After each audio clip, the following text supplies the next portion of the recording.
Hi everyone, this will be our first lesson together. I've kind of made it a more basic topic, just to see how the recording goes and everything, and just so you can all get used to the lesson format. But hopefully you all learn something as well. So we're going to be going over the points of sail, which in my opinion is really vital and important to sailing, not only if you're steering. Obviously you have to know it if you're steering, but yeah, for all positions on the boat. So if you're just on the boat, or if you're a barman or a trimmer or anything like that, it's really important to know the points of sail and what that has to do with everything. Sorry, I can't skip to the next slide. There, got it. Alright, so this diagram is the most important diagram. I don't know if you've seen it before, you probably have, I'm pretty sure you have. But yeah, this is the most important thing to remember if you're trying to control your sails or just trying to know where to go. So obviously you can see that at the top here, with the wind coming from the top of the screen down to the bottom of the screen, there's irons, which is this pink area here, and that's yeah, it's called irons. They haven't written it on this drawing, but anyway.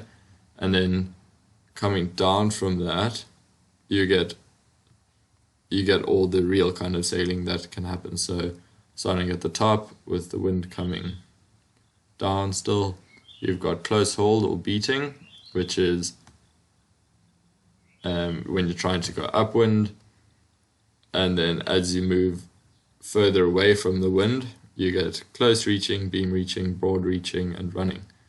And yeah, in this video I'll be covering what all of those mean. Obviously you can see from this drawing, roughly the thing to notice is that the jib and the mainsail are on the same side and they're in a similar position. So if I just use close hold as an example, or beating, the mainsail and the jib are both roughly in the center. Obviously the jib can't get directly to the center because the mast's in the way, and it's not actually beneficial to have your jib directly in the center, but anyway, that's for another day. And then as you move away, the sails move out at the same rate, and they always stay on the same side unless you're running. And in this situation, the way they've drawn running here, that's goosewing, and I'll also cover that. The other thing to notice is that if you're on a port or starboard tack, the sail settings are the same, they're just mirrored. Cool, so the first point of sail we're going to cover is close hold. You can see in this picture here that here's 2 or 3 boats that are close hold, and the things to notice, okay, let's just go through this list. Close hold, like I said earlier, is for when you're going upwind. So if you're trying to get to a location that's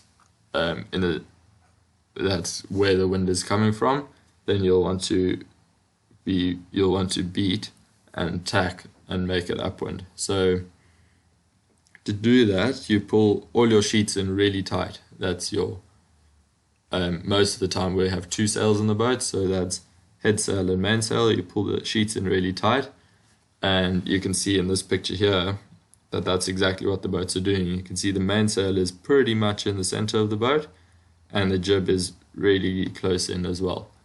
Then you get the sail settings, which is on the mainsail you get the vang or kicker, outhaul, and then the downhaul or cunningham.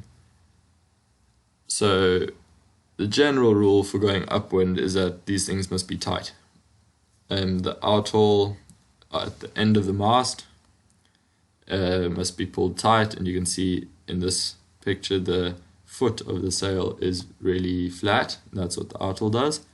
Then the Cunningham, you can't see the Cunningham here, but that just pulls down, and that must also be tight. You might see some pictures of, or some boat sailing of boats sailing without their Cunningham pulled in tight. That's kind of just because the Cunningham's a little bit useless if on certain boats. So some boats sail with the Cunningham off all the time because it doesn't really matter for them. But, well, that's just generally if there's black sails. That's kind of the rule. Black sails are normally made of Kevlar or carbon or something, and they don't stretch very much. And the Cunningham, or the downhaul, works by stretching the sail. It pulls down. I'm sure you remember, it pulls the sail down and stretches the sail and flattens the sail.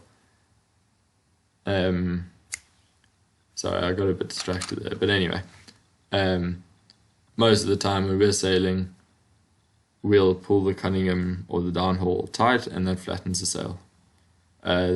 Other control is the Vang, also for the mainsail. The Vang must be pulled tight, not too tight. What the Vang controls, it pulls the boom down. It's over here, it pulls the boom down, and that flattens the sail. But if you pull it in too much, this part of the sail here kind of gets hooked, and if you pull it in too tight, you can actually stall the boat. It kind of acts like a handbrake. The sail comes in too far, and it goes to it gets pulled in to the center of the boat, which is quite slow. But anyway, the general rule is that you pull in the Vang tight. Cool. And then the jib or the head sail, you've got these cars. Well, obviously you pull the sheet in tight, we've covered that before, and then you've got the cars, which are here. I'm not sure if you can see my cursor, but I'm hoping you can. On our boat, our cars go in the same direction as this, so we can pull them forward or backwards, but some boats have jib cars that don't go forward or backwards. They go across the boat, so they go from port to starboard. And in our situation, when we're going upwind, we'll want to let the cars back. We'll have to have a look around to see what the jib looks like to find where the perfect place is, but the general rule is you let the cars back a bit. If you've got jib cars that go the other way, then you'll want to pull the jib cars inboard, so towards the center of the boat. Cool, that's sail settings. That's, if you're trimming, that's exactly what you have to know. The crew weight always has to be, okay, not always, most of the time is on the weather side. So you can see on these two boats here, the people are, or the crew are all sitting on the weather rail. And that's to counteract the force of the wind, obviously, and keep the boat as flat as possible. The only case where that doesn't happen is, from light wind sailing, you want a flat boat. So if you all sit on the one side and there's not enough wind, then the boat will heel over the wrong way. So then you'll all want to sit either in the center of the boat or evenly spread on both sides of the boat to keep the boat flat. Cool. And then for steering, if you're steering upwind, there's a groove, well, it's kind of a groove. It's a direction where the boat will feel right. If you sail in that certain direction, then the boat will feel right, and that depends on your sail trim. So these two boats here that we've got the picture of, their sails are set up nicely, and they're both going in a similar direction, and that's because they've found that groove that they must sail in. If you steer too high, that's coming up towards where the wind is coming from, then the boat will become underpowered, and the boat will flatten out, and everyone hiking will get their feet in the water, and it's not a nice situation, and then the boat slows down. Obviously, if you go too far, then you'll tack, and that's not good either. Tacking by mistake isn't fun. And then if the other problem that you can have with steering is if you steer down too much, if you come away from the wind, then you've got these sails which are pulled in really tight, and suddenly suddenly you turn the boat away and then the sails power up because they're pulled in so tight, and then the boat becomes overpowered, and that's when the boat heels over too much and everything's out of control, and that's also really bad. So the place to sail when you're sailing upwind is in between those two. You have to find the balance of steering too high and being underpowered, or steering too low and being overpowered, and you must find the perfect middle ground to go forward. Normally what you're looking for is the telltales on the jib. We'll cover that in another lesson. Yeah, you just follow the telltales. You're trying to keep the telltales horizontal and parallel. Cool. That's upwind. Maybe if you want to pause the video quickly and go over it, just run through in your head what all has been said, maybe write a few notes. But anyway,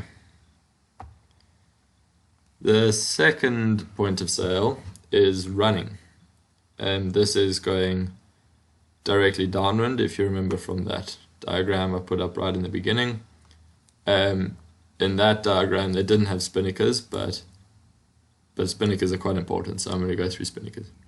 You can see in this picture both boats have the spinnakers up, and they are going pretty much dead downwind. Yeah, obviously I've already covered this. This is the opposite of going upwind, or the opposite of close hauled. Going dead downwind, this is when you want to go in the same direction as the wind. You can see in this picture both boats are on a port tack because their mainsail is on the starboard side.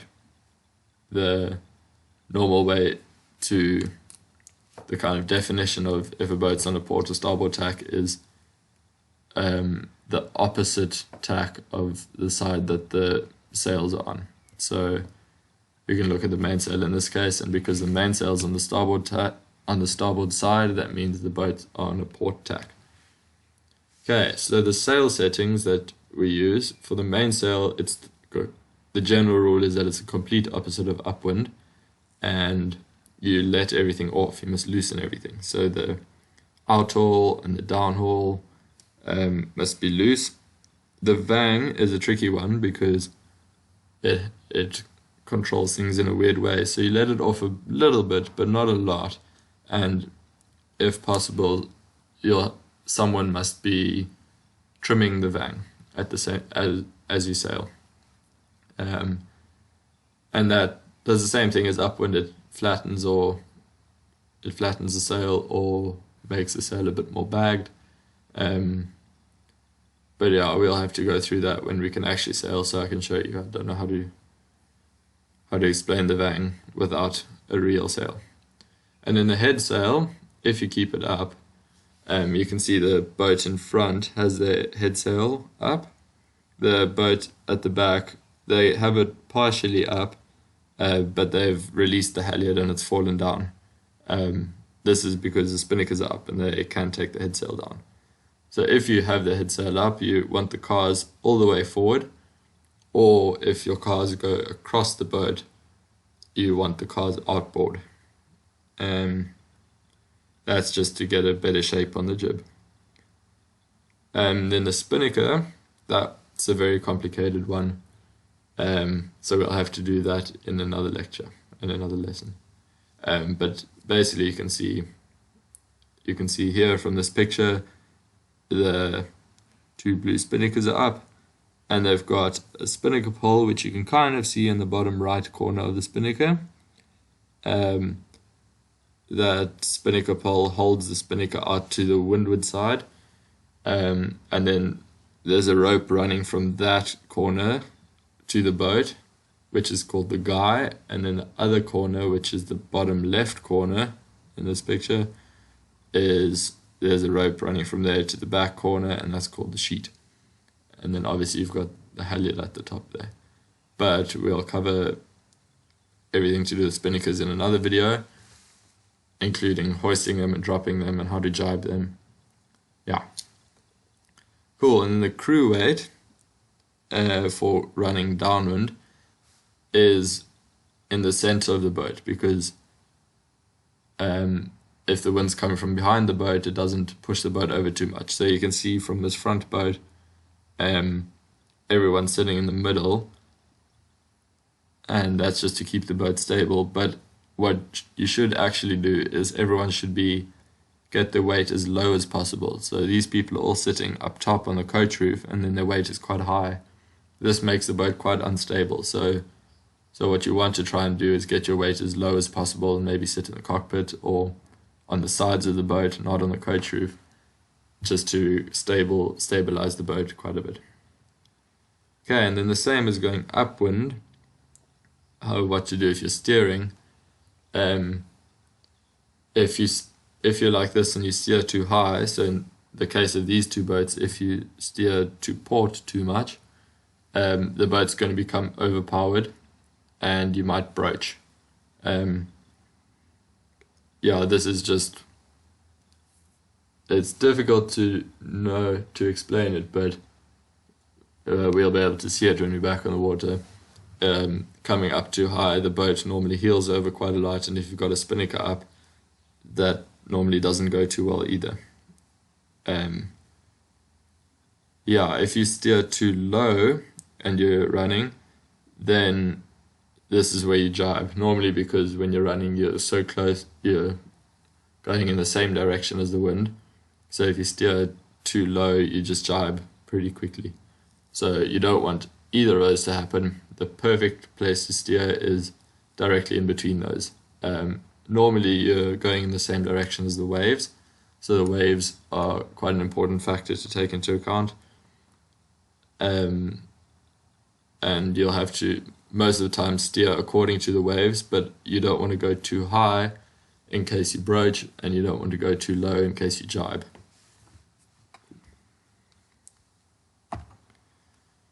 Okay, and then the special case when you don't have a spinnaker up is called goosewinging.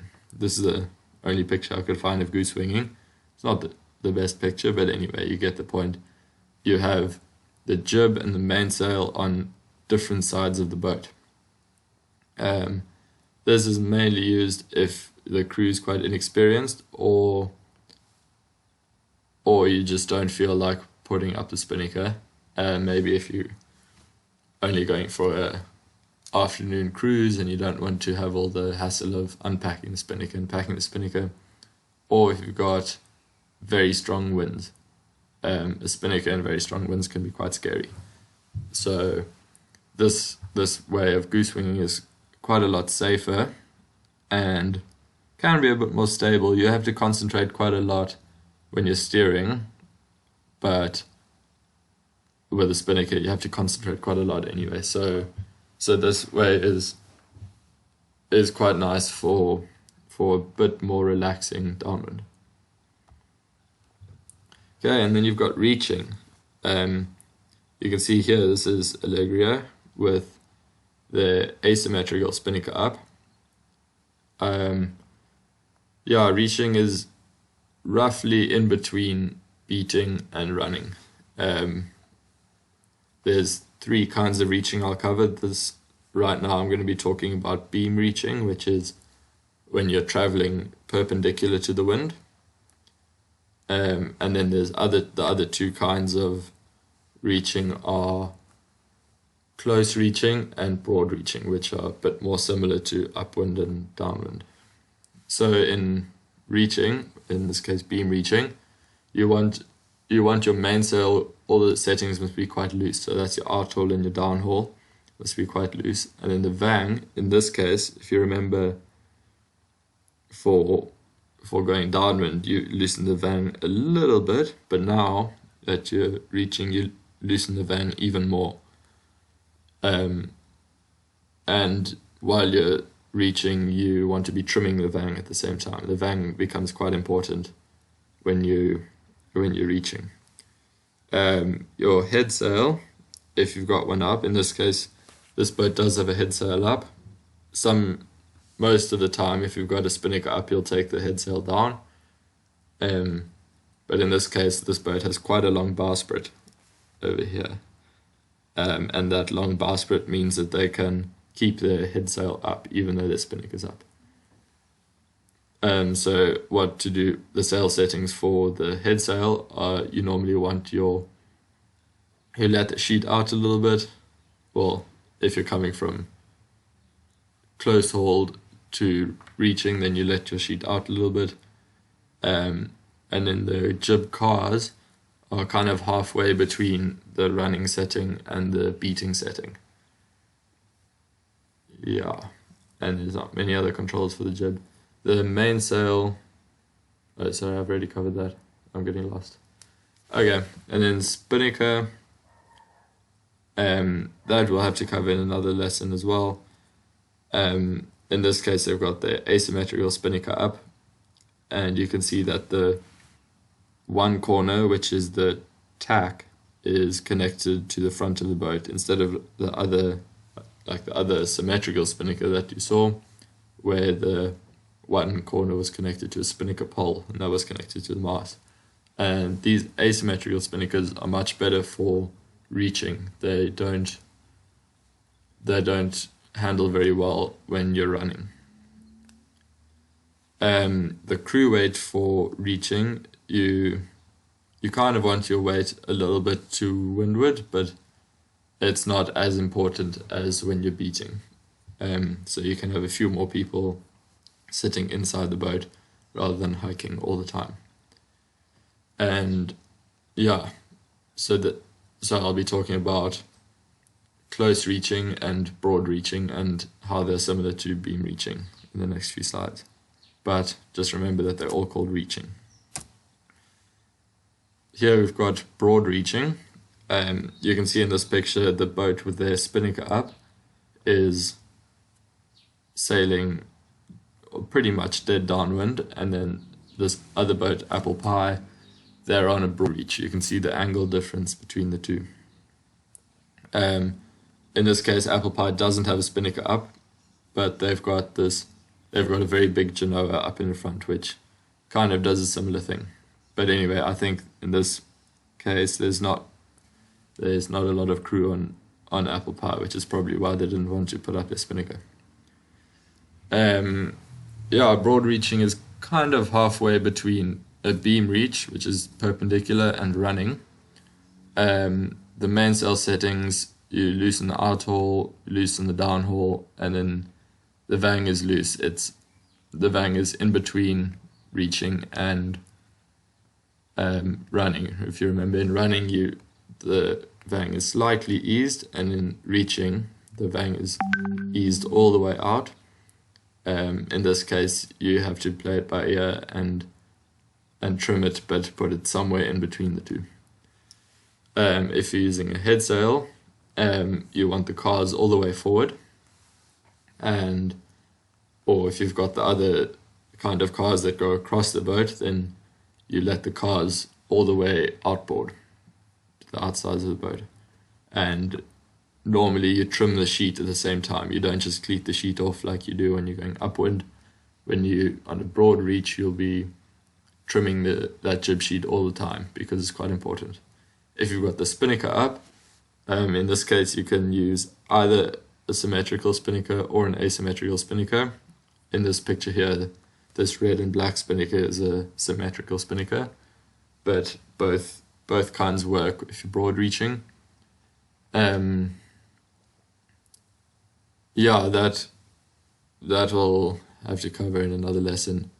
Yeah, pretty much.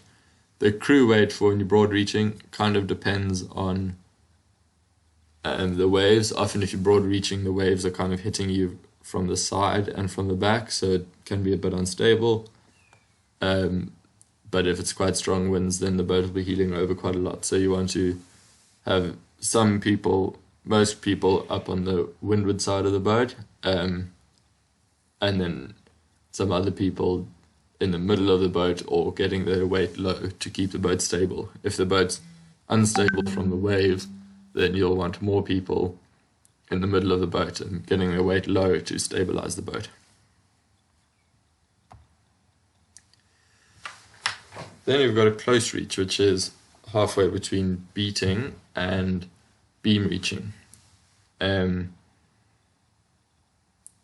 Yeah, close reaching is, I couldn't really find a picture of it. In this picture, I think this person is trying to sail close hold, but they've got such a big genoa up that it's not really going too well. But you can see that their sails are trimmed in quite far, but they still have quite a bit of curve in them. If they were sailing completely upwind, their sails should be a lot flatter. Yeah, if you look at the orange genoa on this boat, if at the foot in particular, you can see the foot has a lot of curve in it, which is limiting them from sailing more towards the wind. That extreme curve that they've got forces them to sail a little bit off the wind, which is a close reach. The sail settings are similar to sailing upwind, but you just crack off everything a little bit. So the outhaul and the downhaul, you just get let out a little bit. The van gets let out quite a bit. This is because, well, I'm not exactly too sure why, but as soon as you steer, if you're going from beating and you steer a little bit away, there's suddenly a lot more force in the mainsail, so you have to let off the van quite a lot to counteract that.